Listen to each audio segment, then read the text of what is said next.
Hi friends, இன்றைக்கி வீடியோவில் நான் பார்க்க போகிறேன்னா ஒரு கப் ரவை வச்சு மேலே கிறிஸ்பாகவும் உள்ள சாஃப்டாகவும் ஒரு ஹெல்த்தியான ஸ்நாக் ரெசிபி தான் பார்க்க போகிறோம். அதை எப்படி செய்கிறதுன்னு பார்க்கலாம். அதுக்கு முன்னாடி என்னோடய சேனலில் ஃபஸ்ட் டைம் பார்க்குற வியூவர்ஸாக இருந்தீங்கன்னா என்னோடய சேனலை சப்ஸ்கிரைப் பண்ணிக்கோங்க.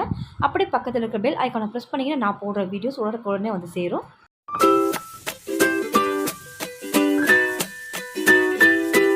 மிக்சிங் பவுல் ஒன்று எடுத்துக்கோங்க. ஒரு கப் அளவுக்கு ரவை எடுத்துக்கிறேன். வறுத்த ரவை வறுக்காத ரவை எதுனாலும் சேர்த்துக்கலாம். எந்த கப்பில் ரவை எடுக்கிறீங்களோ அதே கப்பில் மற்ற பொருட்களையும் மெஷர்மெண்ட் பண்ணிக்கோங்க. அரை கப் அளவுக்கு கோதுமை மாவு. இந்த குவான்டிட்டி ரவை கோதுமை மாவுக்கு 1லேருந்து 1.25 கப் அளவுக்கு நாட்டு சர்க்கரை சேர்த்துக்கலாம். இனிப்பு குறைவாக விருப்பப்படுறவங்க ஒரு கப் மட்டும் சேர்த்துக்கோங்க. நான் 1.25க்கும் கொஞ்சம் குறைவாக சேர்த்துக்கிறேன். இந்த இனிப்பு சரியாகவே இருக்கும்.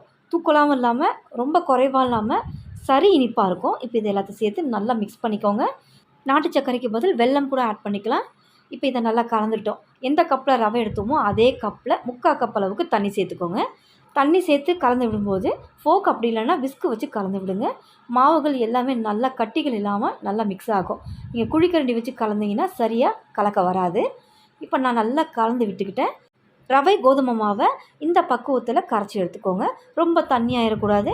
நம்ம சேர்த்த தண்ணி சரியாக இருக்கும். அதுக்கு மேலே கலக்கக்கூடாது. இப்போ இதை நல்லா ஊற வைக்கிறதுக்கு முன்னாடி ஒரு 1/4 ஸ்பூன் அளவுக்கு ஏலக்காய் தூள் சேர்த்துட்டு நல்லா ஒரு முறை கலந்து விட்டு 20லேருந்து 25 நிமிஷமாவது இதை நல்லா ஊற விட்டுக்கோங்க.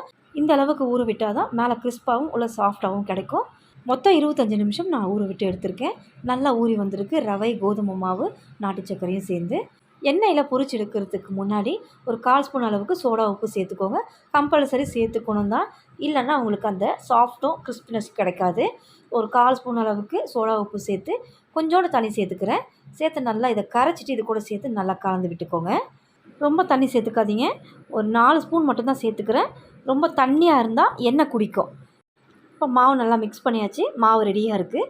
எண்ணெயை நல்லா மிதமான தீயில காய விட்டு சின்ன குழிக்கரண்டியில் ஒவ்வொரு கரண்டியாக அள்ளி சேர்த்துக்கிறேன்.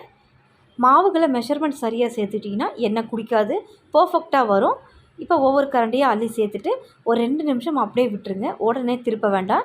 ஈவினிங் டைமில் ஈஸியாக செய்யக்கூடிய இந்த ஸ்நாக் ரெசிபி நீங்கள் கண்டிப்பாக செஞ்சு பாருங்கள். இப்போ ஒரு 2 நிமிஷம் அப்படியே விட்டு திருப்பி விட்டுருக்கேன். பாருங்கள், ஒன் சைடு நல்லா கோல்டன் ப்ரௌனாக வந்திருக்கு. இப்போ திருப்பி விட்டு 2 பக்கமே இதே மாதிரி கலரில் நல்லா வெந்து வரட்டும். 2 பக்கமே நல்லா கோல்டன் ப்ரௌனாக வந்திருக்கு பாருங்கள். அவ்வளோதான். இப்போ இது எல்லாத்தையும் எண்ணெயிலேருந்து நல்லா ஃபில்டர் பண்ணி எடுத்துக்கலாம். அவ்வளோதான் ஃப்ரெண்ட்ஸ், ஒரு சூப்பரான ஹெல்த்தியான ஸ்நாக் ரெசிபி.